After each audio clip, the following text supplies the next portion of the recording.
శివుడు పరబ్రహ్మస్వరూపం మరియు పంచకృత్యాలు.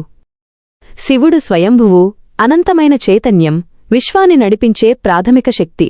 శివపురాణం ప్రకారం శివుడు విశ్వం నిర్వహణలో 5 చర్యలను, పంచకృత్యాలు నిర్వహిస్తాడు. ఈ 5 చర్యలు ఆయనను త్రిమూర్తుల కంటే ఉన్నతమైన పరమ మహేశ్వరుడిగా స్థాపిస్తాయి. సృష్టి, సృజన, బ్రహ్మ రూపంలో విశ్వాన్ని సృష్టించడం. స్థితి, రక్షణ, విష్ణువు రూపంలో విశ్వాన్ని నిర్వహించడం. లయ, వినాశనం, రుద్రుని రూపంలో విశ్వాన్ని కరిగించడం. తిరోభావం, దాచడం, పరద, మాయ ద్వారా ఆత్మలను భౌతిక బంధాలలో కప్పి ఉంచడం. అనుగ్రహం, దయ, మోక్షం, భక్తులపై కరుణతో విముక్తిని ప్రసాదించడం.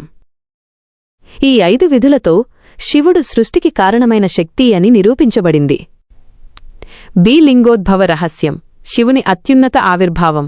విద్యేశ్వర సంహితలోని అత్యంత ముఖ్యమైన తాత్విక ఘట్టాలలో లింగోద్భవ కథ ఒకటి.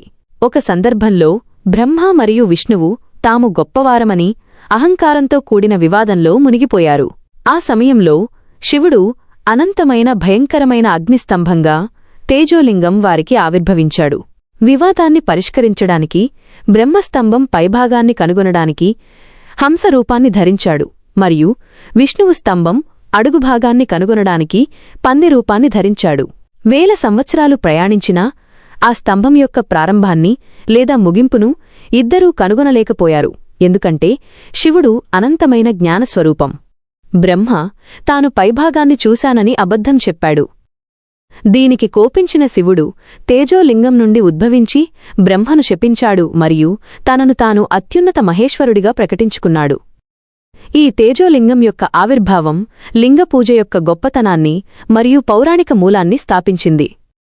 ఈ సంఘటన శివుడిని త్రిమూర్తులలో ఒకరిగా మాత్రమే కాకుండా త్రిమూర్తులను కూడా సృష్టించిన జ్ఞానస్వరూపం, అత్యున్నత ఆత్మగా పరిగణించాలని బోధిస్తుంది. శివ మహాపురాణం యొక్క ప్రధాన కథాంశాలు. రుద్ర సంహిత, పూర్తి కథా సారాంశం. రుద్ర సంహిత శివుని దైవలీలల కథలకు, ముఖ్యంగా అతని భార్య సతీదేవి మరియు పార్వతితో అతని సంబంధానికి మరియు అతని కుమారులు గణేశుడు మరియు కార్తికేయుల జననానికి ప్రాధాన్యత ఇస్తుంది.